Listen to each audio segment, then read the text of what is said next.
Welcome to the overview of Git Workflows. After watching this video, you will be able to describe the steps in a Git workflow and explain the workflow in a real-life scenario. Imagine yourself joining a team developing features for an e-commerce platform. Your task is to add a product recommendation feature. The team uses Git and GitHub for version control and collaboration.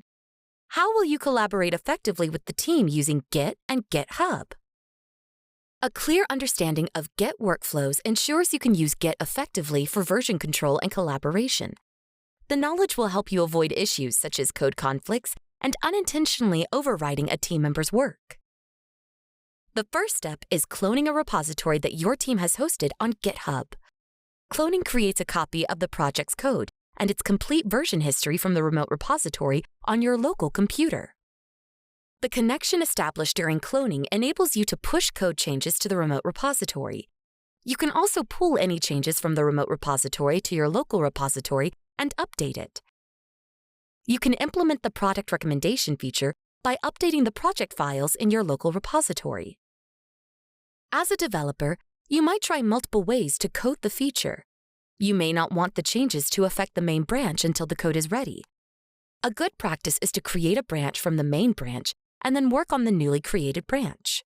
A branch in Git is an isolated development space based on the main branch where you can make changes, in this case, add a feature, without interfering with the main codebase. After developing the feature, the next step is to select the changed files and move them to a staging area. The staging area is a temporary storage space where you collect the selected files before asking Git to save them in the local repository. You can now commit the files to the newly created branch. Committing files allows you to record the changes and ensure your new feature becomes a part of the branch. When you commit files, including a commit message provides context for you and your team members to understand the change. For example, include a commit message like implemented product recommendation feature. The next step is pushing the changes in the branch to the remote repository. Most often, the code is reviewed by a maintainer, who is responsible for managing the repository before it is merged into the main branch in the remote repository. To merge the branch, you create a pull request. It is a request to the maintainer to review and approve the changes in the branch. After the maintainer merges the pull request, the changes in the branch will be reflected in the main branch. Similarly, if you have maintainer access, you will receive pull requests from your team members, and you will review and approve their requests. You learned about the typical workflow in a software development project. There may be situations where you start a project from scratch and intend to collaborate with others. You can initialize a local project directory as a Git repository so that Git starts tracking changes in your project directory. The next step is to select all project files that you want Git to track, move them to a staging area, and then do an initial commit. After this, you will create a blank repository and link your local Git repository to the remote repository. Then, you will push all project files from your local repository to the remote repository. Other developers can clone the remote repository and follow the regular workflow for updating project files. Let's understand the workflow better with a use case.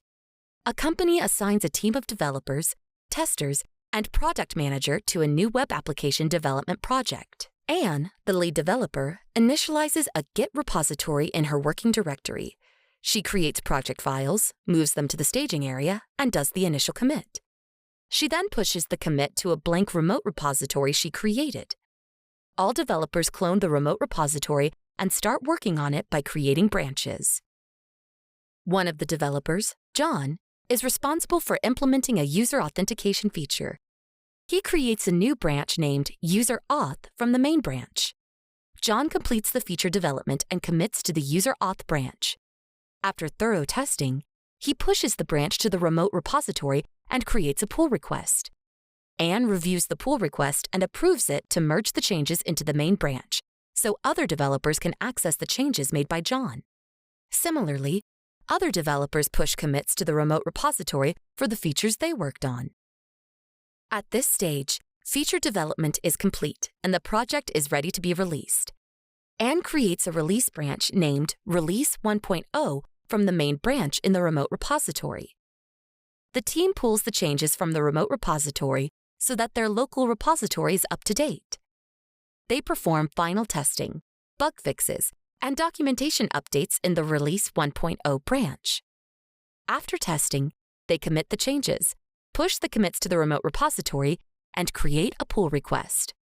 Anne reviews and merges the changes into the main branch and tags the release as Release 1.0. Let's now recap what you learned. In this video, you learned about the steps in a Git workflow. When you join an existing project, first clone the remote repository. Then, create a branch from the main repository and work on the branch. Add updated files to the staging area and commit to the branch. Push commits to the remote repository. Create a pull request to merge the branch into the main branch, which will be reviewed and approved by the maintainer. When you start a new project, initialize a local Git repository. Then, select the files you want Git to track, move them to a staging area, and perform an initial commit. Create a blank remote repository and establish a link with your local repository. Push the changes so other developers can clone this remote repository and follow the regular workflow for updating project files.